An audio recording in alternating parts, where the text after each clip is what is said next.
I walked out to my car this morning. I was not freezing. Wasn't that bad? It was better than that. Yes. It was better than freezing, which I've been pretty much every day the last couple of weeks. So. It's been a rough stretch, So cold-wise. good one today. And we're in the stormy pattern now, too. And while we catch a little break from the cold these next couple of days, Lee, it looks stormy once again to finish up this work week. We are scouring out the deep freeze, still evidence of it in eastern and northern Maine, 5 in Calais, teens up north, Bangor 17. But there are some 20s, and I know that's still below freezing, but it's much better than it was at this time yesterday and in the days prior as well. Here's a front back here to our west. Preceding it will be this milder air mass, which will get our temperatures above freezing for the first time in a while.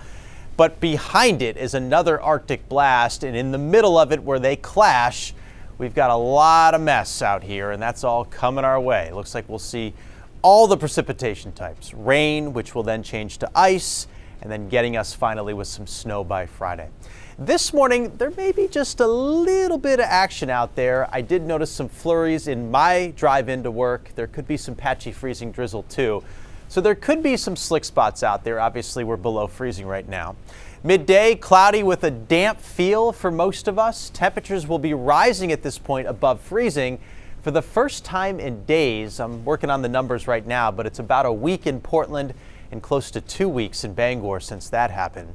The clouds remain thick this evening. There is a late evening shower risk with some of these showers coming in off of the Gulf of Maine, but they would be rain showers because it is going to be milder out there near 40 degrees, and I guess it could get a bit slushy too, just due to all that recent snow we got over the weekend. Here's a look at the highs. Most of us right around 40. Maybe slightly less than that across the far north and mountains. However, even a couple of degrees higher than freezing here. So things are definitely going to soften up a bit out there for sure. As we go to tomorrow, it's still going to be mild. We'll be around 40, but a storm system on this front is going to develop and ride right along it through the Ohio Valley and into the northeast.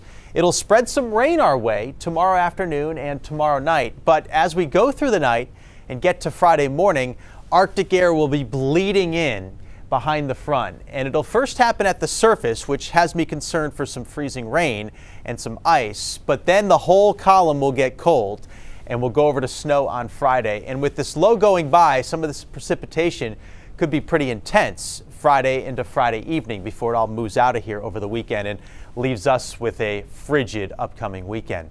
Snowfall amounts are looking pretty impressive with this storm just due to the copious amounts of precipitation behind the cold air mass. And a lot of us will probably end up in this swath of 8 to 12 inches. And right now that includes Lewiston, Augusta, and Bangor, up through the Oxford Hills and the Central Highlands and into the western Maine mountains. North of there, less snow just because you're farther away from the storm. South of there, less snow because of some mixing with some ice, which is not necessarily a good thing. So could those snow amounts change around a little bit over the next few days? They easily could. They could go up if we eliminate the ice from the picture. All of us will end up in that 8 to 12 inches of snow by Friday evening. Or they could go down if this ice expands a little bit. We'd have to chip away at that 8 to 12 inch zone. So that's kind of how it plays out. It depends on the changeover, how much ice we get out of this. But it does look like sizable snow amounts Friday and probably a lot of cancellations for schools. Small crafts are up today, seas 3 to 4 feet, south winds 10 to 20 knots. Mostly cloudy today, a couple of flakes out there, 40 degrees though by the afternoon. Rain rolls in tomorrow afternoon. It will be mild around 40, but as you can see, those temperatures crash Thursday night into Friday, and we go from ice to snow. It doesn't taper off until Friday afternoon. We'll get a decent weekend sunshine-wise, but it is going to be blustery and cold on Saturday and highs in the mid-20s on Sunday. Next week's storm on Monday, that looks like a miss right now. We'll see how that plays out, but I think that's going to go south of us, Lee. We could use a miss. Yes, yeah. Nice little break would be nice. Grab my sweater for Friday. I'll make sure it's ready. All right, thanks, sir.